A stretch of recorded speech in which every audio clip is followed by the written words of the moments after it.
आज monthly expiry था और मार्केट काफ़ी वोलेटाइल था, अप डाउन सब कर रहा था। इसमें आप देखोगे तो यहाँ पे क्या हो रहा था, सुबह में खुला तो एकदम बहुत तेजी से नीचे गिरने की कोशिश किया, 25,000 का जोन था उसको भी तोड़ दिया अपना, बस ये जोन था, इसका तुरंत बाउंस लेता ऊपर जाता है। फिर ये बॉक्स बना हुआ था, इसमें हम लोग प्लान कर चुके थे पिछले जो एनालिसिस वीडियो था उसमें, और वहां पे था कि इस जोन है इसमें बाउंस होगा या फिर यहाँ पे क्या रहेगा, साइडवेज रहेगा, ठीक है। और एग्जैक्टली देखोगे इसी पॉइंट से ये सपोर्ट लिया है, एक बार नीचे के ऊपर में। और जब यहाँ पे थर्ड टाइम इसके ऊपर में सस्टेन किया तो 230 के आसपास मूव स्टार्ट हुआ, जो पूरा का पूरा 1 घंटे ऊपर की तरफ ये चला है, ठीक है। तो मार्केट में वोलेटिलिटी है अभी बहुत ज़्यादा है, इसमें बहुत सारा रीज़न है। पहला तो ग्लोबल फैक्टर है, उसके बाद इंडिया का रेट डील जो हो गया यूरोपियन यूनियन के साथ, उसके साथ देखेंगे तो अमेरिका के साथ बात चल रहा है, पता नहीं क्या होना है नहीं होना है। अब उसके साथ भी लगता है जब सब कुछ हो गया तो वो भी हो ही जाएगा, बीच का कुछ ना कुछ एक मिडिल जो पाथ है वो आएगा। वो सबका असर है, लेकिन सबसे इंपॉर्टेंट है बजट। और बजट से पहले, इवेंट से पहले जो ट्रेड होता है ना, वो थोड़ा मतलब वो डेंजरस होता है, वो ठीक नहीं होता है। तो बायर्स के तौर पे आपको समझना पड़ता है कि जो मार्केट होता है उसमें काम जो होता है ना, एक शांत मार्केट होता है उसमें ट्रेड करना, और इस तरह का up down up down up down होता है। अब मान ली ठीक है, किसी लेग में आपने सही तरीके से बैठा, आपका पैसा हो गया। अब जरा सोचो, जो सुबह में ये देख के इसको दे प्लान करके शॉर्ट किया होगा, नीचे की तरफ जो सारा सपोर्ट है उसको तोड़ा, उसके बाद नीचे चलने की कोशिश करेगा, ठीक इस वाले जोन के आसपास पहुंचा है और यहीं से बाउंस लिया ऊपर की तरफ, फिर ये चला गया। फिर जब इसका डे हाई है, इसको लगा के अपना कोई स्ट्रेटजी लगाया होगा तो उसको भी फेल करके नीचे ला दिया। तो ये ट्रिकी मार्केट है अभी, ठीक है, not that simple to trade. तो इस बात का ध्यान रखना है, कैपिटल प्रिजर्व करना आपका सबसे पहला जो दायित्व है, जो आपका सबसे पहला वर्क है, वो यही होता है। अब जरा देखोगे ध्यान से, कुछ भी देखो ना, इसे यहीं से चलना स्टार्ट किया है, 25,000 के आसपास चलते हैं, तो हम लोग थोड़ा देखते हैं एनालिसिस करके कि 25,000 का कॉलर पुट में क्या हुआ है। 25,000 का हो गया आपका, निफ्टी कर देते हैं, सिल्वर विल्वर क्यों आ जा रहा है, इसका आ गया। कॉल पे बात कर लेते हैं, ठीक है। देखिए कितना डिफिकल्ट सिचुएशन है ये, देखिए प्रीमियम खुलता है 166 का, टूट के 79 आता है, फिर 79 से 231 पहुंचता है, 231 से फिर 65 आता है, फिर 202 पहुंचता है, फिर इसी जोन पे आता है, बीच में बाउंस करता है, और एक ही कैंडल में 64 से सीधा 125 जाके फाइनली क्लोज देता है आपका 200 के आसपास में जाके, आप 175 में हाई कितना लगाया, 190 के आसपास में लगाया। तो इस लेवल का वोलेटिलिटी है यहाँ पे, ठीक है। तो आप कहीं भी दौर का ट्रेड प्लान कर लोगे, दैट्स अ डिफरेंट थिंग। लेकिन आपका जो एंट्री है वो कितना सही है, किस तरीके से कंसीडर करते हो, वो मैटर करता है।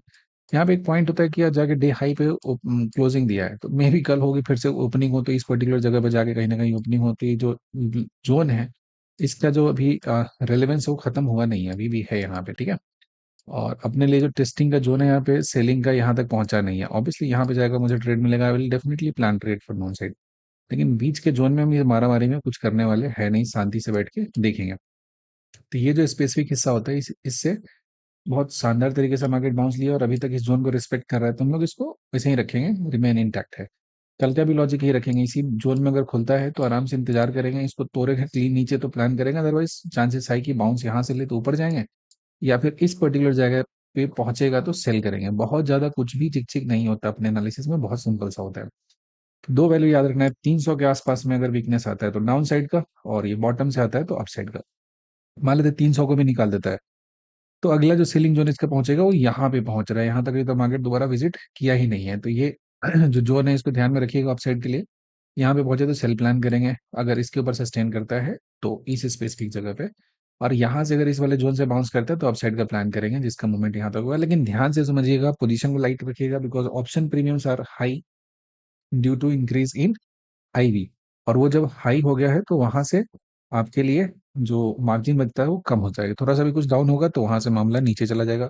जैसे आपको दिखाते हैं कि बैंक निफ्टी की अगर हम बात करेंगे तो ये एक थोड़ा सा स्ट्रॉन्ग ड्राइवर के तौर पे काम किया। अब इसमें देखोगे बैंक निफ्टी थोड़ा रोबस्ट था, रिजिलियंट था, यहाँ पे चलते गया रुका है, और ये हाई के पास थे, जाके बेस को टच नहीं किया, तो बैंक निफ्टी आपका स्ट्रॉन्ग जोन में है, तो ये कहीं ना कहीं निफ्टी को पुश करने की कोशिश करेगा। लेकिन अब बैंक निफ्टी भी देखेंगे तो कहीं ना कहीं चलते चलते एक स्ट्रॉन्ग सेलिंग जोन है इसके पास, ये पहुंचने की कोशिश कर रहा है इस पर्टिकुलर जगह पे, इंपॉर्टेंट जोन है, इसको इतना आसानी से क्रॉस नहीं करेगा, और साइकोलॉजिकल लेवल 500 के आसपास भी है। तो आज का मूवमेंट देखिएगा ठीक है, 58,432 से ये गया है। तो अगर ठीक से देखा जाए तो 1,000 पॉइंट के आसपास में इसका डे लो से लेके डे हाई के बीच में आपका मूवमेंट दिया है। तो आज एक्सपायरी था, बहुत सारा पोजीशन रोल ओवर होता है, इसकी वजह से मार्केट में को आपको बोथ साइड का एक स्विंग देखने को मिलता है, बट इट डजंट मीन कि आपको ये बहुत कुछ यहाँ पे देने वाला है। समझ रहे बात को? यहाँ पे क्या रखना है ध्यान में कि जब तक मार्केट स्टेबल जोन में नहीं चले तब तक हमें यहाँ पे किसी तरह से अग्रेसिव नहीं होना है, हमें वहां पे आराम से वेट करना है। और इसके लिए अपना जोन है निफ्टी को देखेंगे, इसको बेंचमार्क कंसीडर करेंगे एंड ये जोन का वेट करेंगे। यहाँ से सेल का ट्रेड मिलेगा प्लान करेंगे, यहाँ से बाउंस होकर अपसाइड पे मिलेगा ट्रेड तो प्लान करेंगे, और यहाँ पे जाके फिर शॉर्टिंग का मौका मिलेगा तो प्लान करेंगे। चीज़ों को इतना ही सिंपल रखना है, बिल्कुल कॉम्प्लिकेट नहीं करना है। करेंगे तो आपके लिए दिक्कत हो जाएगा, ठीक है। और इस वीक भर एटलीस्ट आप आज कितना हो गया, ट्यूसडे हो ही गया, वेंसडे थर्सडे फ्राइडे और एक संडे का हो गया। इतने दिन थोड़ा सा पेशेंस के साथ काम कीजिए, मार्केट देख आपको रिवॉर्ड करेगा अच्छे तरीके से। लेकिन ये अभी माहौल जो ऑप्शन के मार्केट में है वो ठीक नहीं है, सो जस्ट फोकस और अपने कैपिटल को बचाने पे थोड़ा ध्यान दीजिए, चीज़ें अच्छी रहेंगी। बाकी यहाँ तक देखने के लिए आपका बहुत बहुत धन्यवाद।